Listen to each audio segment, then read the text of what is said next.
কোনো একটি গাড়ি পার্কিং করা মানে হচ্ছে পারিপার্শ্বিক সাপেক্ষে কোনো একটি গাড়িকে স্থির অবস্থায় রাখা। হতে পারে সেটি আপনার অফিস থেকে ২০ মিটার অথবা কোনো একটি গাছ থেকে সেটি ৫ মিটার দূরে। এখন পৃথিবীতে কোনো একটি গাড়ি পার্কিং করা খুবই স্বাভাবিক একটা বিষয়। সেক্ষেত্রে গাড়ির অবস্থানের কোনো পরিবর্তন হয় না। কিন্তু একই বিষয় যদি বলা হয় একটি গাড়িকে আপনি স্পেস পার্কিং করুন, সেক্ষেত্রে কিন্তু বড় একটি ঝামেলা সৃষ্টি হবে। কেননা সেখানে কোনো বস্তু স্থির থাকে না। স্পেসে প্রত্যেকটা বস্তুই গতিশীল, একে অপরের সাপেক্ষে কোনো বস্তু স্থির থাকে না। এখন হতে পারে জুপিটার বা পৃথিবীর সাপেক্ষে এমন একটি স্থান যে স্থানে ওই বস্তুটি একদম স্থির থাকবে। ওই স্থানটিকে বলা হবে ল্যাগ্রাঞ্জ পয়েন্ট। আর এই ল্যাগ্রাঞ্জ পয়েন্টে কোনো বস্তু রাখলে সেটা হতে পারে জুপিটারের সাপেক্ষে অথবা পৃথিবীর সাপেক্ষে। সেই বস্তুটা শুধু সেই গ্রহের সাপেক্ষেই স্থির থাকবে। থ্রি বডি প্রবলেম, মূলত এই সমস্যার সমাধান করতে গিয়ে ল্যাগ্রাঞ্জ পয়েন্ট আমাদের সবার সামনে চলে আসে। আজকের ভিডিওতে মূলত এই থ্রি বডি প্রবলেম এবং ল্যাগ্রাঞ্জ পয়েন্ট এই দুটি বিষয় নিয়ে আলোচনা করা হবে। আপনারা সবাই দেখছেন স্টোরি টেলিং। ভিডিওটি ভালো লাগলে অবশ্যই চ্যানেলটিকে সাবস্ক্রাইব করে পাশেই থাকবেন। প্রথমত, নিউটনের মহাকর্ষীয় সূত্র দ্বারা মহাবিশ্বের বস্তুর আচার আচরণ ব্যাখ্যা করা যায় এবং এই সূত্রের মাধ্যমে বোঝা যায় কেন পৃথিবীতে অবস্থান কোনো একটা বস্তু পৃথিবীর দিকে আকর্ষণ করে, পৃথিবী কেন সূর্যের চারদিকে ঘোরে। প্রথমত মনে করা হয়েছিল নিউটনের এই মহাকর্ষ সূত্র সার্বজনীন, অর্থাৎ সবার ক্ষেত্রেই প্রযোজ্য, কিন্তু এতে কোনো সমস্যা ছিল। পরবর্তী সময়ে বিজ্ঞানী আইনস্টাইনের সূত্রটি মহাবিশ্বের সকল বস্তুর আচার আচরণ বুঝতে আরও সহজ করে দেয়। তবে আলোর বেগের সাপেক্ষে যে সকল বস্তুর বেগ খুবই কম, সে সকল বস্তুর ক্ষেত্রে নিউটনের সূত্রই যথেষ্ট এবং এই সকল বস্তুর ক্ষেত্রে নিউটনের সূত্র ব্যবহার করে বিভিন্ন হিসাব নিকাশ করা হয়ে থাকে। যেমন বিভিন্ন স্যাটেলাইটের ক্ষেত্রে এটি ব্যবহার করা হয়। নিউটনের সূত্রের মাধ্যমে আমরা এটি বুঝতে পারি যে পৃথিবীতে বিদ্যমান যে কোনো দুটি বস্তু পরস্পরকে আকর্ষণ করে, তবে সে আকর্ষণের মান বস্তু দুটির ভর এবং এদের মধ্যবর্তী দূরত্বের উপর নির্ভর করে। এখন প্রশ্ন হচ্ছে, পৃথিবীতে যেহেতু দুটি বস্তু পরস্পরকে আকর্ষণ করে, তাই গাছ থেকে ফল পড়লে সেটি মাটিতে যায়। কিন্তু পৃথিবী এবং সূর্যের মধ্যে আকর্ষণ থাকা সত্ত্বেও পৃথিবী কেন সূর্যেতে গিয়ে পড়ে না? এই প্রশ্নের উত্তর হচ্ছে বেগ বা গতি।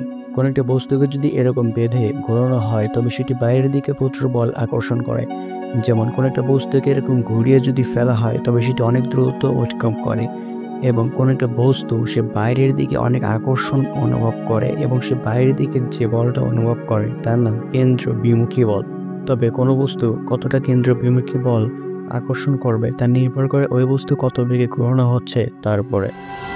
তেমনি পৃথিবীর দিকে বিষয়টা খেয়াল করলে পৃথিবী যেমন সূর্যকে আকর্ষণ করে, ঠিক তেমনি পৃথিবী বাইরের দিকে একটা কেন্দ্র বিমুখী বল আকর্ষণ করে, যার কারণে পৃথিবী সূর্যের চারিদিকে ঘোরার সময় ঠিক দুটি বল আকর্ষণ করে, একটা কেন্দ্রমুখী আর একটা কেন্দ্র বিমুখী। এই সমতার কারণেই পৃথিবী সূর্যের চারদিকে ঠিকমতো ঘুরতে পারে এবং যে সকল গ্রহ সূর্যের চারদিকে একদম নিকটবর্তী থাকে ওই সকল গ্রহের বেগ আরও বেশি থাকে, যার ফলে ওই সকল গ্রহ খুবই সহজে স্টে করতে পারে এবং সূর্যতে গিয়ে পতিত হয় না।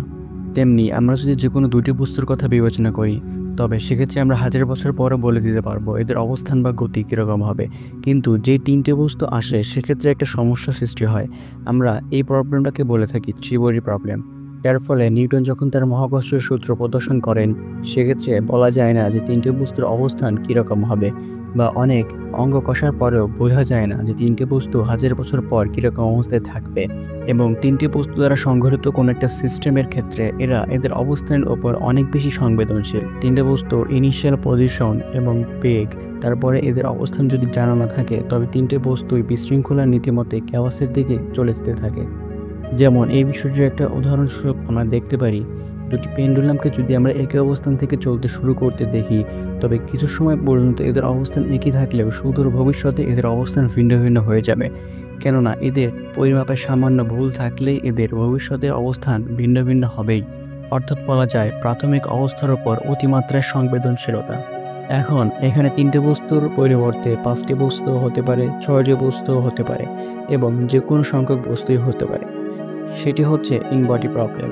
এখন এখানে অনেকের মনে প্রশ্ন আসবে যে যদি থ্রি বডি প্রবলেমই সলভ করা না হয় তবে সৌরজগতের মধ্যে অবস্থিত পৃথিবী এবং অন্য সব গ্রহ সহ সূর্যের অবস্থান কিভাবে জানা যায়। মূলত পূর্বে সুপার কম্পিউটার বা আমাদের বর্তমানে আধুনিক যুগের মতো এত স্মার্ট কম্পিউটার ছিল না, যার কারণে সেই সময় প্রত্যেকটা হিসাব মানুষের হাতে করতে হতো, কিন্তু বর্তমানে প্রত্যেকটা হিসাব করা হয় কম্পিউটারের মাধ্যমে, যার কারণে প্রত্যেকটা জিনিসের অবস্থান কারেক্টলি জানা যায় এবং সুতরাং ভবিষ্যৎ সম্পর্কে বলে দেওয়া যায়। নিউটনের সূত্র প্রদানের পরেই যেহেতু ত্রিবডি প্রবলেমটি সামনে আসে এবং এই ত্রিবডি প্রবলেমের সলিউশন করতে গিয়ে সবার সামনে আসে ল্যাগ্রাঞ্জ পয়েন্ট। তবে ত্রিবডি প্রবলেমের ক্ষেত্রে তৃতীয় বস্তুটির ভর যদি প্রায় 0 ধরা হয় তবে এক্ষেত্রে একটা সুন্দর সলিউশন পাওয়া যায়। যেমন তৃতীয় বস্তুটির ভর 0 হলে এটাকে নির্দিষ্ট কিছু স্থানে রেখে দেখা যায় যে এই তৃতীয় বস্তুটি বাকি দুটি বস্তুর তুলনায় স্থির থাকে এবং যে নির্দিষ্ট স্থানগুলোতে এরকম হয় সেই স্থানগুলোকে বলা হয় ল্যাগ্রাঞ্জ পয়েন্ট। যেমন যে কোনো দুটি বস্তুর ক্ষেত্রে কল্পনা করলে দেখা যায় মোট ল্যাগ্রাঞ্জ পয়েন্ট 5টি। এর মধ্যে L1, L2 এবং L3 আবিষ্কার করেন ম্যাথমেটিশিয়ান লেনার্ড 1750 সালে এবং বাদবাকিটি জোসেফ আবিষ্কার করেন। প্রথম তিনটি ল্যাগ্রাঞ্জ পয়েন্ট অর্থাৎ L1, L2 এবং L3 এরা স্টেট অবস্থায় থাকে এবং বাকি দুটি ল্যাগ্রাঞ্জ পয়েন্ট অর্থাৎ L4 এবং L5 এরা প্রথম দুটি ল্যাগ্রাঞ্জ পয়েন্টের সাথে 60 ডিগ্রি অ্যাঙ্গেলে থাকে। এখন এই ল্যাগ্রাঞ্জ পয়েন্টে কোনো একটা বস্তু রিলেটিভলি কেন স্থির থাকে ওইটা বলা যাক। সাধারণত আমরা জানি যে কোনো একটা বস্তু যদি সূর্যের অনেক বেশি নিকটবর্তী হয় তবে তার গতি অনেক বেশি হওয়ার কথা।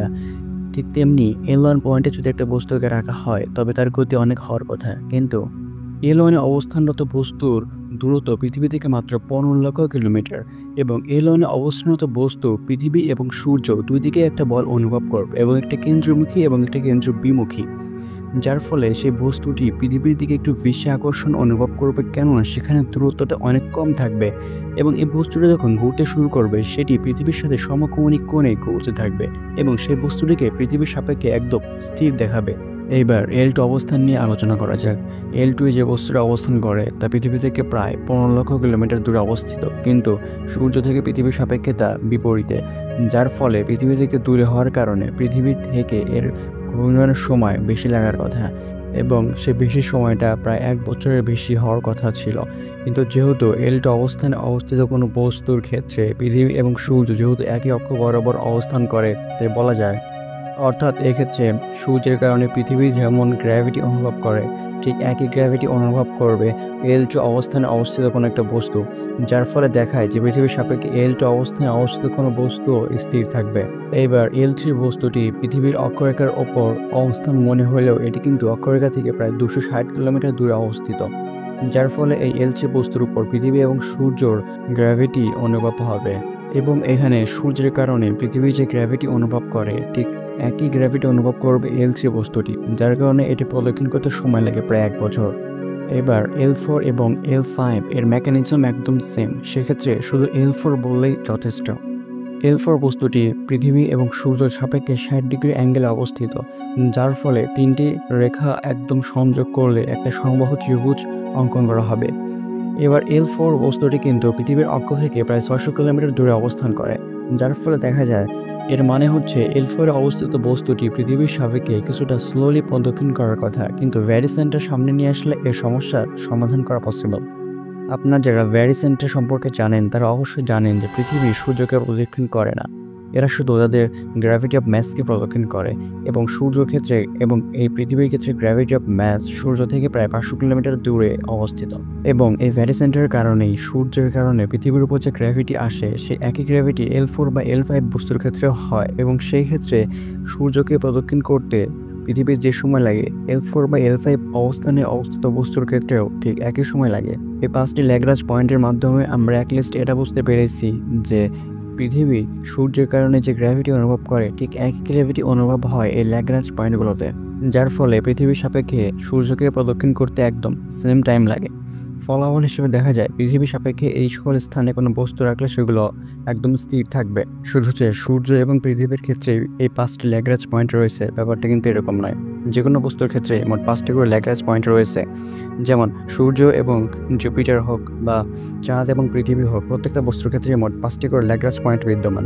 আবার সূর্য এবং পৃথিবীর ভর যেহেতু অনেক বেশি তাই এদের অক্ষরেখা বরাবর অনেক পাথর আটকে থাকতে দেখা যায় এবং এই অ্যাস্ট্রোনয়েডসগুলোকে বলা হয় ক্রোজাল অ্যাস্ট্রোনয়েডস। তবে এই ক্ষেত্রে ল্যাগ্রাঞ্জ পয়েন্টগুলোর অবস্থান অনেক বেশি গুরুত্বপূর্ণ, যেমন L1, L2, L3 এগুলো যদি এদের স্থান থেকে একটু বিচ্যুত হয় তবে এই বস্তুগুলি কেবল সাপেক্ষে স্থির থাকবে না। আবার L4 বা L5 এর ক্ষেত্রেও ঠিক একই পরিবর্তন দেখা যাবে। এবার ল্যাগ্রাঞ্জ পয়েন্টের স্ট্যাবিলিটিকে ভালোভাবে অনুভব করার জন্য একটি বিষয়কে ভালো করে বোঝা যাক। মনে করুন স্পেসকে একটা কাপড়ের মাধ্যমে বা ফ্যাব্রিকের মাধ্যমে মোড়ানো হলো, তবে প্রত্যেকটা বস্তুর ভরের কারণে সেটা নিচের দিকে এরকম বেঁকে যাবে এবং প্রত্যেকটা বস্তুরই আবার যেহেতু কেন্দ্রবিন্দুকে বল বিদ্যমান, যার ফলে আমরা এরকম একটি চিত্র দেখতে পাবো। এখন L1 এর ক্ষেত্রে কোনো একটা মার্বেলকে যদি একটা বক্রতলে রাখা হয়, সেটা ম্যাথমেটিক্যালি পসিবল হলেও বাস্তবে কিন্তু পসিবল নয়।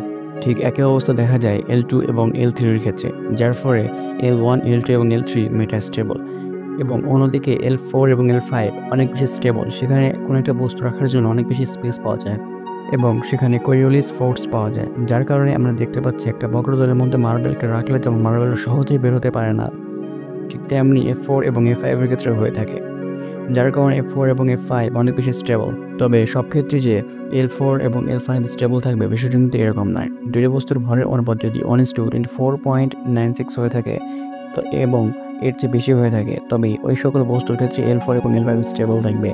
যদি এর চেয়ে অনুপাত কম হয় তবে সেই বস্তুটি স্টেবল হবে না। এবং অপরদিকে যদি খেয়াল করি তবে দেখা যাবে জুপিটার এবং সূর্যের মধ্যে যে ভরের অনুপাত তা হচ্ছে 1:1048, যার কারণে জুপিটারের আশেপাশে আমরা অনেক বেশি অ্যাস্ট্রয়েডস বা অনেক বড় বড় পাথর আকারে দেখতে পাই এবং সেটা অনেক বেশি শক্তিশালী।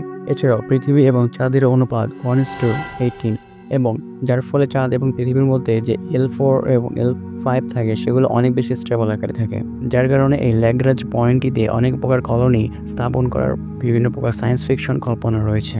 এছাড়াও এই ল্যাগ্রাঞ্জ পয়েন্টগুলোতে যেহেতু প্রত্যেকটা বস্তু একদম স্টেবল থাকে, তাই এই ল্যাগ্রাঞ্জ পয়েন্ট নিয়ে ভবিষ্যতে বিভিন্ন পরিকল্পনা রয়েছে এবং এখানে বিভিন্ন প্রকার মিশন করা হয়ে থাকে, যা আমাদের অদূর ভবিষ্যতের জন্য অনেক গুরুত্বপূর্ণ ভূমিকা পালন করে।